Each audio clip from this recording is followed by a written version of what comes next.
It all began when I was getting my nest ready for my first child.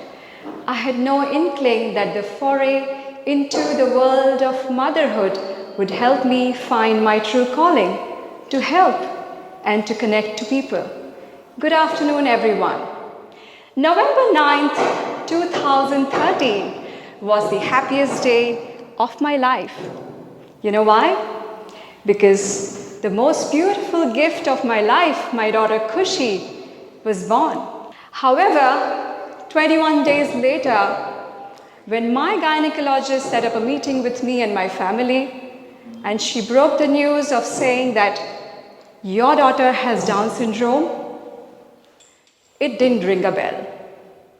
I had no clue as to what she was talking about. Yes, this Down syndrome terminology I had never heard in my life. So I kept staring at her. And then she said something which really hit me hard. And then she said something again which hit me harder. She said that your child will only go to a special school. Your child will need assistance all the life, your entire life. That was really heartbreaking. I was totally devastated. Tears rolled down my eyes, and I was totally lost. Gathering myself up, like most of parents, I started researching the internet. I spoke to a lot of people. I read a lot of books on Down syndrome. And finally, I learned that Down syndrome was a genetic condition. It was not a disease. Nobody could catch it from anyone. Like all of us have 46 chromosomes, people with Down syndrome have one extra, which makes it 47. And because of this extra chromosome, there are developmental delays and there are medical issues which happen with these persons with Down syndrome. According to the All India Institute of Medical Science, approximately 23,000 to 29,000 children are born with Down syndrome every year in India, which is the maximum in our country.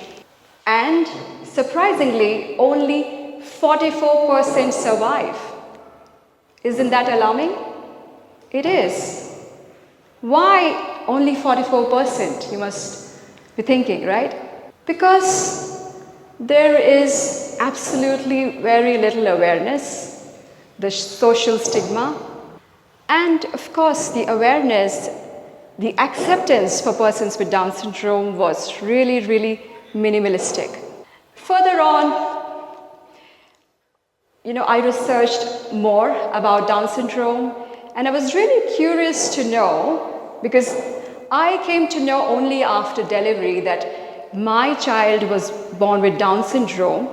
So I wanted to go back and research and see whether we could know before even the child is born with Down syndrome, is there a way that we come to know during pregnancy?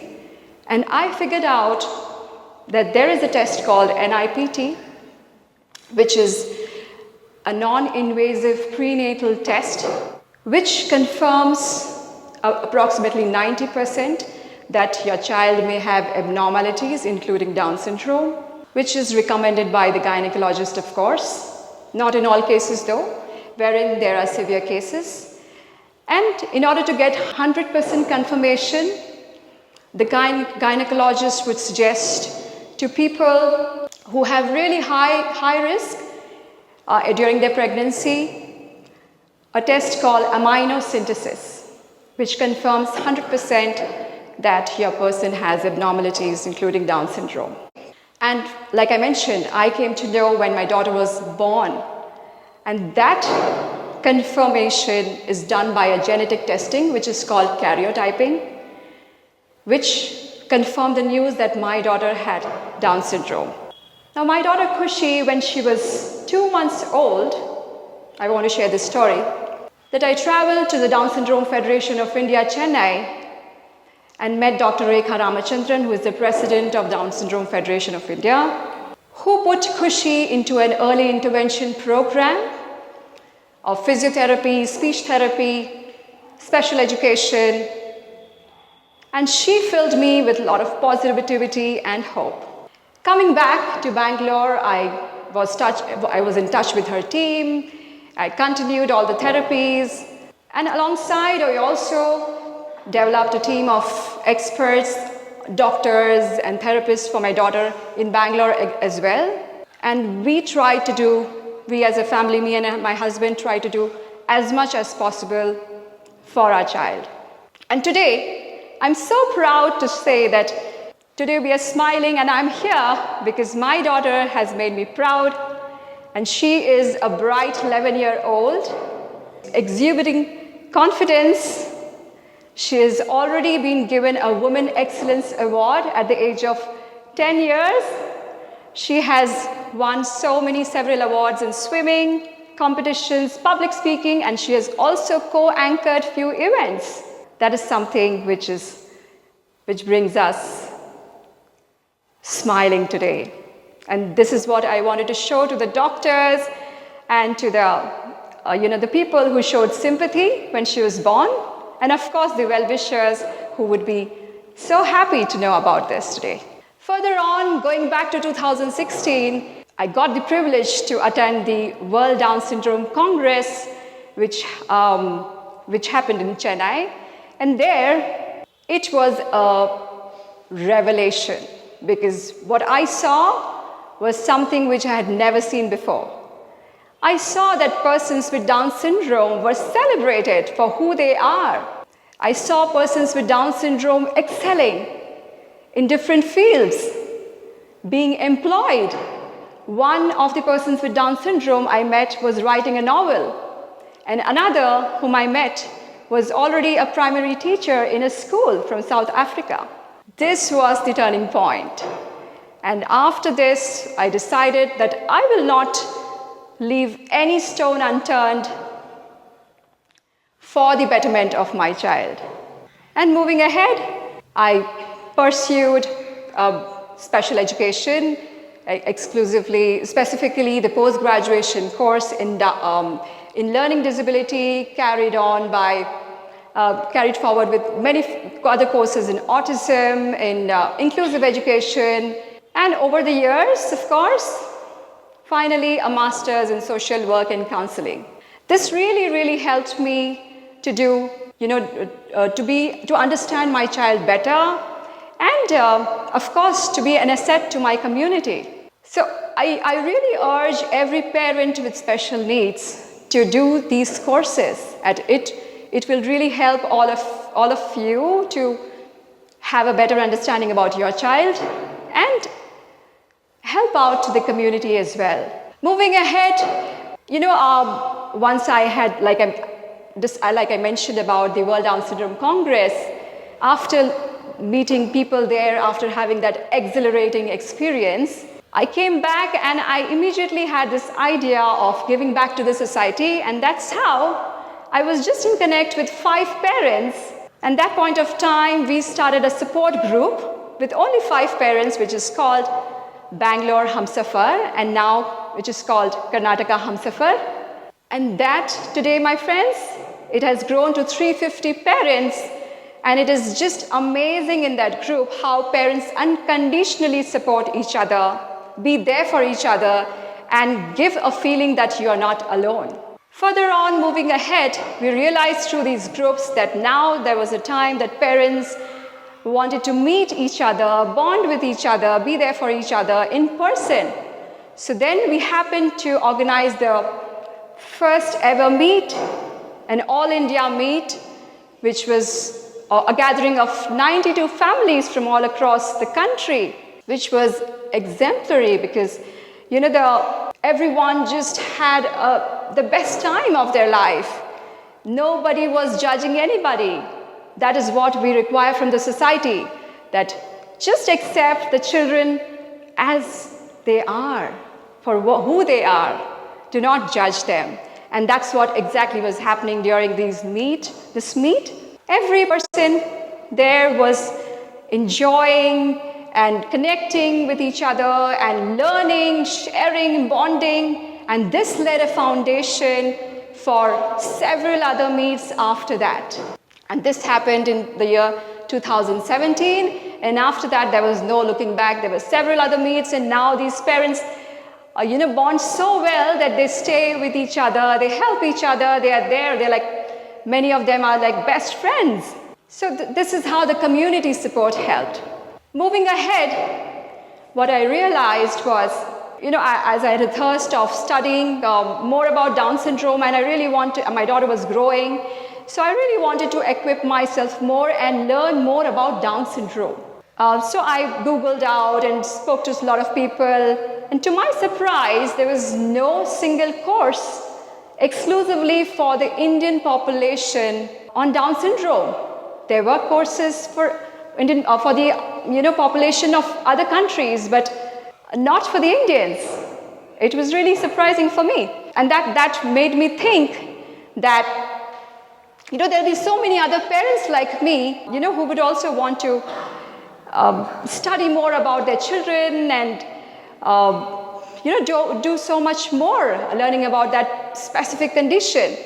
So I happened to research after that a lot, and then I went to the Down Syndrome Federation of India, and together we launched the first ever course on Down syndrome for the Indian population, along with an RCI approved center, the Rehabilitation Council of India Center.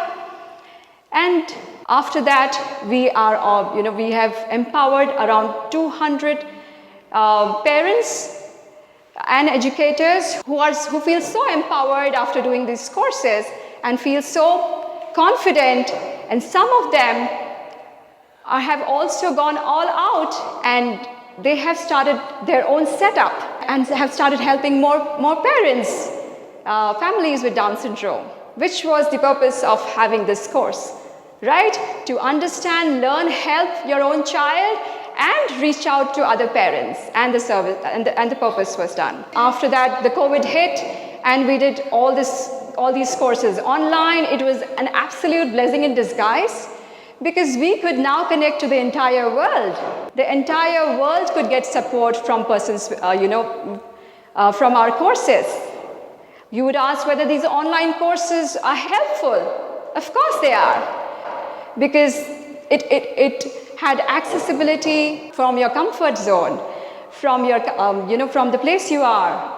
You did not have to come anywhere. You got all the right information, hands-on experience, all the information, just right bang on. This was all about courses, and along as we understood about the courses, there were so many other courses which we developed, which was really helpful for persons with Down syndrome. And as I had studied autism and other developmental delays as well, so we tried to include different disability courses as well. And that's how, and we realized there was communication issues, there were different challenges which children were facing academically, and there were not proper methods were not being shared in different schools. So we tried to incorporate all these things in our courses, and we launched several courses on different subjects to help out these children. In the year 2022, we realized that our children with Down syndrome they loved stage, and they were extremely talented people. But unfortunately, very few opportunities were given to them to be on stage. And we noticed that there were no pageants. There were no pageants for these children at all. And we questioned why not. And that's how we had the first ever pageant for persons with Down syndrome, which was revolutionary, because after that, there were so many other pageants happening across, and these children started getting many opportunities. And also these children have been a brand now to so many other organizations, and reputed organizations like NIFT and NID have also included them during their ramp walks and during their fashion events. So that level, it helped this kind of activity. So you must be wondering about doing all these activities, all these events and all these workshops, how is it really helping them to develop their future? What is their future, right? And what is the ground reality? What's the truth? Well, it depends. There are so many factors around it. The societal attitude, the employment opportunities, the educational opportunities, the family support, and the most importantly, the medical facility. If all of this is balanced, the children can thrive. Though we have done a lot, there is a lot happening, but still, there is a lot which needs to be done. There has been positives also, like inclusive education, models have been tried out. A lot of work has been done in that, personality development. There is a lot of isolation in the nuclear families. What happens? The biggest fear in nuclear families is what we feel is the biggest fear of parents is what after them. Yes, there are residential facilities available, but very, very handful, very, very limited. There is a lot more needs to be done. There should be a residential facility in every particular city, because moving the child to another city is not a great idea. The child needs to be in the same city, would thrive. So, those aspects are left.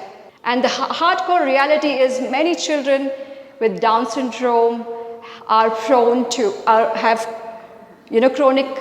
are prone to medical concerns like early onset of Alzheimer's. They have hypothyroidism. Many of them struggle with a lot of other developmental delays. So, right medical support is extremely, extremely important. The right opportunities, proper employment, family support, medical care, the society support, and the unwavering support of the parents will undoubtedly, let the child with Down syndrome thrive to the topmost level. Inclusion is not a privilege. It is a right. Let's together bridge love and empowerment to span the globe. Thank you so much.